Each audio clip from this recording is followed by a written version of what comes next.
Bon, je m'appelle Ousseynou Ndaw, plus connu sous le nom de Mbaké Ndaw, étant nouvellement élu comme président de Tamba Handball Club. Monsieur Ndaw, qu'est-ce qui vous a poussé à prendre les rênes du club Tamba Handball Club? Bon, ce qui m'a poussé à prendre les rênes de Tamba Handball Club, c'est dû à la nouvelle jeunesse qui m'ont sollicité une ou deux à trois reprises, sont venus envers moi me demander en tant que frère du quartier, natif de la région. Et ils sont prêts à me soutenir dans toutes les entreprises concernant l'handball de Tamba. C'est en ce moment que j'ai pris la décision au moins d'aller ensemble, de présider ce club. Est-ce que vous êtes conscient de la tâche qui vous attend quand on sait que le handball traverse des moments très difficiles? Oui, je sais très bien ce qui m'attend. Vis-à-vis des difficultés que la jeunesse rencontre, je me suis posé la question moi-même en tant que natif de la région et ce lourd fardeau qu'on m'a confié, que j'ai trouvé dans des difficultés énormes et que je suis prêt à relever ces défis. Et quelles sont ces difficultés? Ces difficultés, c'est les banques de moyens qui sont les problèmes fondamentaux actuellement. Le problème des SAT qui se pose encore, c'est un problème d'entraînement qui se pose au niveau des SAT. Et concernant la situation de l'ASC, la situation de l'ASC actuellement, qui pose problème. Vis-à-vis, surtout moi, ça revient toujours au plan moyen. L'handball, c'est une activité qui est morte actuellement au niveau de la région, en toute sincérité. Depuis Berlirette, on n'entend pas. Il y a les jeunes qui sont là, qui sont prêts à se décarcasser, mais il n'y a pas un bureau fort. C'est pour cela, lorsqu'ils m'ont demandé de venir, d'apparemment j'avais refusé, mais au final j'ai pu accepter. Comment comptez-vous y prendre? Vous avez dit que l'handball est mort à Tambacounda, ça veut dire qu'il y a de sérieux problèmes. Aujourd'hui, vous êtes venu pour relever le défi, mais comment? Oui, je suis venu en tant que natif, comme je l'ai dit, de Tamba.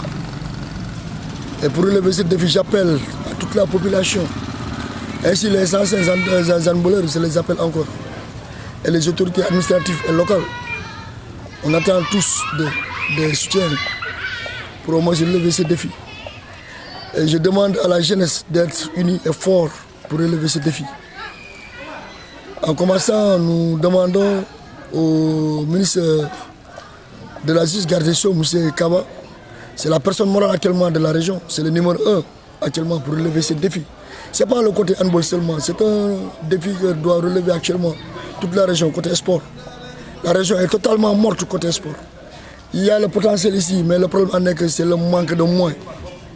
Et des hommes sûrs, des hommes véridiques et dignes de leur nom pour au moins se relancer ce défi. Et moi, je suis prêt pour travailler derrière ces gens. Et aujourd'hui, quels sont vos objectifs? Bon, mais je veux dire actuellement, c'est d'apporter cette équipe en National 1. Là où elle était, ça fait un bon moment, elle était en National 1. Mais depuis lors, on est en division régionale. Actuellement, on est en deuxième division.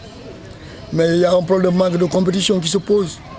Parce que les compétitions, ça se joue entre Ziguinchor, Sédhiou et Kolda, presque à Kaffrine encore. Mais au niveau local et au niveau régional, nous attendons au moins un tournoi régional. Pour commencer au moins.